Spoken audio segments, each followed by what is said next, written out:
section 10.6 here, we're going to look at exponential growth and decay and some application problems of these. Certain assets like homes can appreciate. That means go up in value over time. That would be exponential growth because the value is growing. Otherwise, if you go out and buy a car, cars depreciate or decrease in value over time, so that would be decay. So growth is growing, decay is decreasing or depreciating over time. Now, some general forms of equations. For exponential decay, it's y equals a times, in parentheses, 1 minus r to a power of t. R is the percent of decrease, and that will be as a decimal. So 5% would be 0.05, for example. That's one form.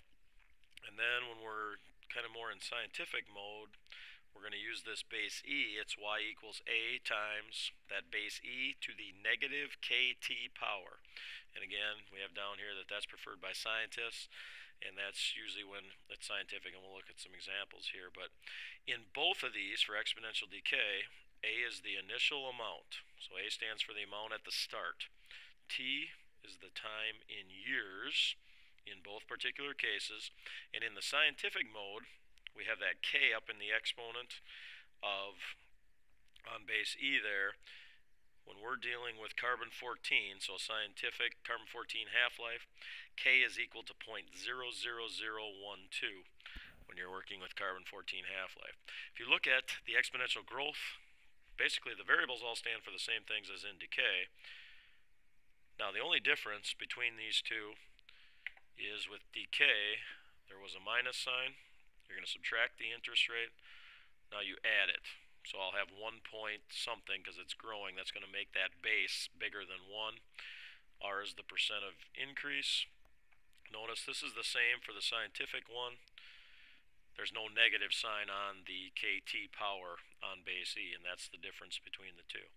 Alright, so let's look at an application here. A cup of coffee contains 130 milligrams of caffeine. If caffeine is eliminated from the body at a rate of 11% per hour, how long will it take for over 90% of this caffeine to be eliminated from a person's body? This right here is, first of all, it says eliminated. So if it's eliminated, we're going down. That tells me decay. 11% means this right here tells us that R 11% is 0.11. So that's the rate of decrease. So 0.11 as a decimal. Now this is not going to be using the one with base E. It's not scientific, dealing with carbon-14 or anything like that. So we're going to use y equals a times 1 minus r to the t, whoops, that's got to be the t power there. So to the t power, that's what we're going to use. Y stands for the amount at the end, which is what we're looking for. So I'm just going to put the amount at the end. Okay, remember A is the initial amount. So in for A, the initial amount is right here, 130. We're dealing with 130 grams.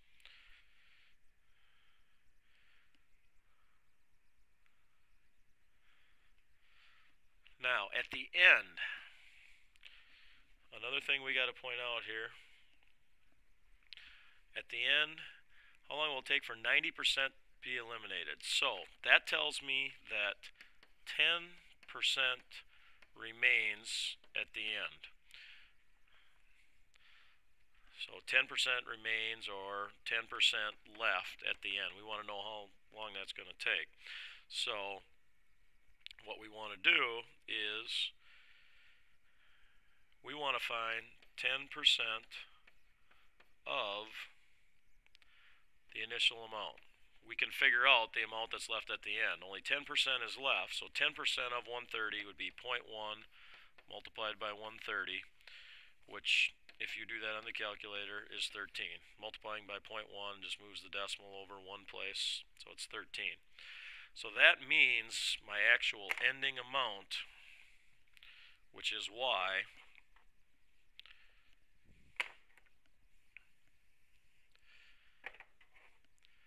so this is the amount at the end. That's going to be 13. The amount at the beginning is 130. And then we go 1 minus the rate of decrease, which is 0.11, to the power of t. So there's plugging things in, and we're trying to find how long. When I say how long, I'm trying to find t. So 13 equals 130. Let's go ahead and do this subtraction. 1 minus 0.11 is 0.89 to the t power. Now, you have to undo the multiplying by 130, so your next step is to divide by this 130.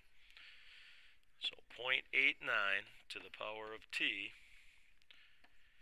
is equal to 0.1.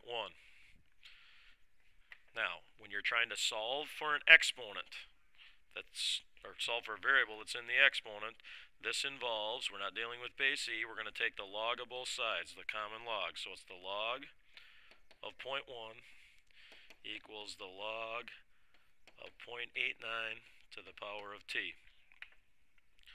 Now remember, this comes down in front, that's one of the logarithm rules, so the log of 0.1 equals t times the log of 0.89. To get t alone, I divide by the log of 0.89.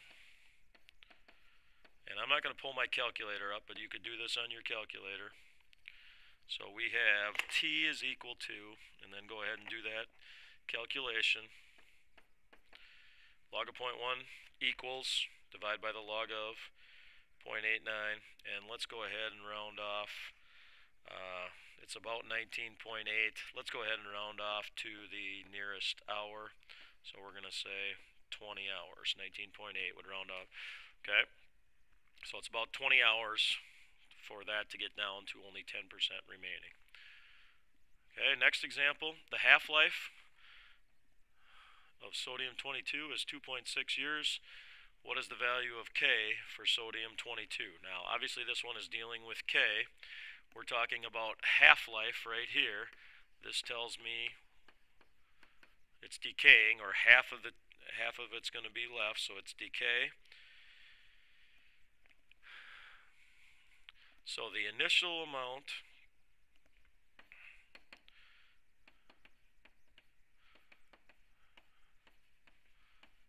is A. We don't actually know how much. They don't give us a number, but we're going to just use A in there. And then they're saying the half-life, so we're really dealing with, so a half A is left after one half-life. So the equation I want to use is the scientific one that deals with decay, which is this one right here. Now, this is the ending amount. So we're going to put a half A or 0.5A right here. That's going to go in for the ending amount. A is the initial amount. Now you're going to see what happens when we leave an A in there. We don't know a specific value in a second here, but it's times E. We're trying to solve for K. In for T, we're talking about 2.6 years. So it's e to the, we're going to put 2.6 there. Now it's negative k times 2.6, so that's negative 2.6k. Now, why do I leave a in there? Next step would be to divide by that a. Well, notice what happens. If I divide by a on both sides here, cancels out. So it's 0.5 equals e to the negative 2.6k power. Now, remember with base e, we want to do the inverse, so we want to take the natural log of each side. Natural log of e to the negative 2.6k power. If we do that, remember these are inverses, they cancel out, so negative 2.6k equals the natural log of 0.5. You're going to divide by negative 2.6. So take the natural log of 0.5 on your calculator, use your LN button, equals, divide by negative 2.6. And we're going to go to 4 decimal places. We're trying to find the value of k here. It's about 0.266 and 6. We could round that up to 0.2667 too. Okay, so it's approximately 0.266. Okay, let's go to the next one. A paleontologist examining the bones of a woolly mammoth estimates that they contain only 3% as much carbon-14 as they would have contained when the animal was alive. We need to find how long ago did the mammoth die. That's what they're asking us to figure out. Okay, dealing with bones, this is dealing with nature or scientific.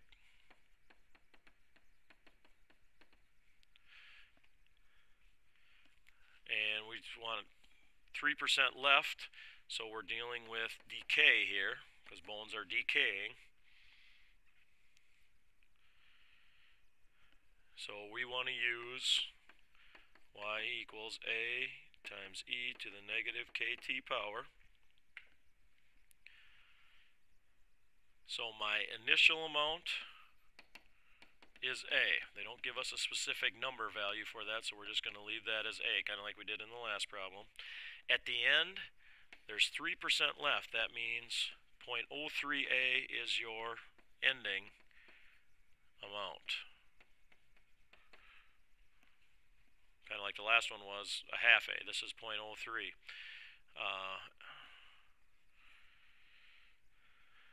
Now we're dealing with carbon-14 here, so K is equal to 0.00012 for carbon-14. So let's go ahead and plug this information in.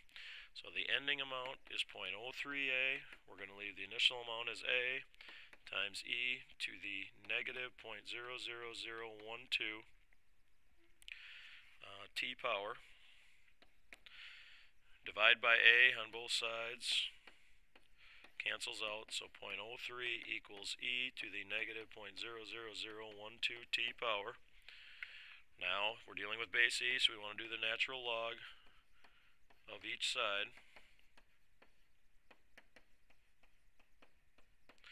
That's inverse, so it cancels out. And so I have negative 0.00012 t equals natural log of 0.03. We're going to divide by that decimal in front of there. So negative 0.00012. So take your calculator, take the natural log of 0.03 equals, divide by the negative 0.00012.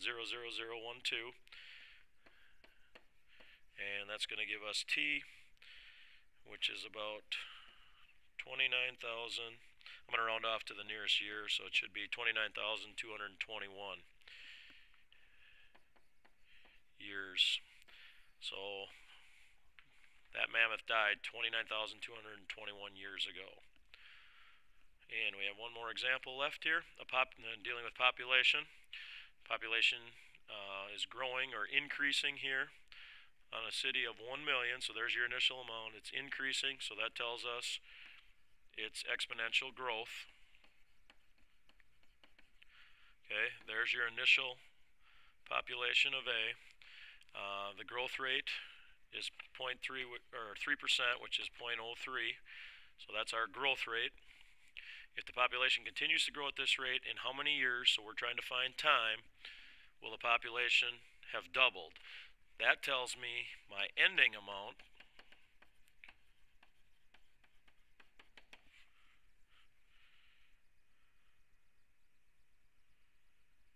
you could do it one of two ways. You could let your initial amount be 1 million, and then you want to know when it's 2 million, or you could just use A and the ending amount as 2A. Okay, and I'll show you when we set up the equation here why that works. But so we're not dealing with scientific or the base E here or nature or anything like that. So we're going to use the growth one, which is this one right here. Now, I'm going to let my ending amount be doubled, 2A, my initial amount be A. If I go 1 plus my growth rate of 0.03, 3%, that's going to leave me with 1.03 in there to the power of t. If we divide both sides by A, they cancel out. So 2 is equal to 1.03 to the t power. Now, how do I solve this? We're not dealing with base E, so it's not the natural log. It is the log log of both sides. So the log of 1.03 to the t power. Remember, this comes down in front, log of something to a power. So I'm going to come up here. We have the log of 2 equals t times the log of 1.03. And basically we're going to divide by the log of 1.03.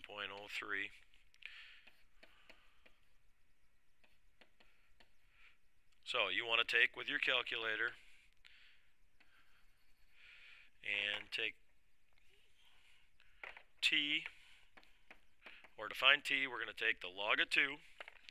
So log of 2, and then I would hit equals on your calculator, and then divide it by the log of 1.03, and we get about 23.5 years. Let's go ahead and round off to the nearest year, so that actually it's 23.45 years, so it's about 23 years if we round off there. Okay, and due to rounding you might be off by a year or whatever, so 23 years. Now notice if we would have had the initial amount be 1 million here, and this be 2 million, the ending amount, which we wanted to know when it doubled or got to 2 million. Notice if you would have divided by a million here to get rid of that million, oops, one too many zeros on there, we would have had on this side 2 million divided by 1 million. Well, sometimes that's easier. Instead of writing out all those numbers, notice 2 million divided by 1 million still would have given us 2 there. So sometimes it's easier just to have, well, if it's doubled, A is the initial amount, 2A is the ending amount. If it's tripled, A and 3A, instead of actually writing the numbers with all those zeros on there. Sometimes it's just a little bit easier. So, and that is the last lesson here in chapter 10.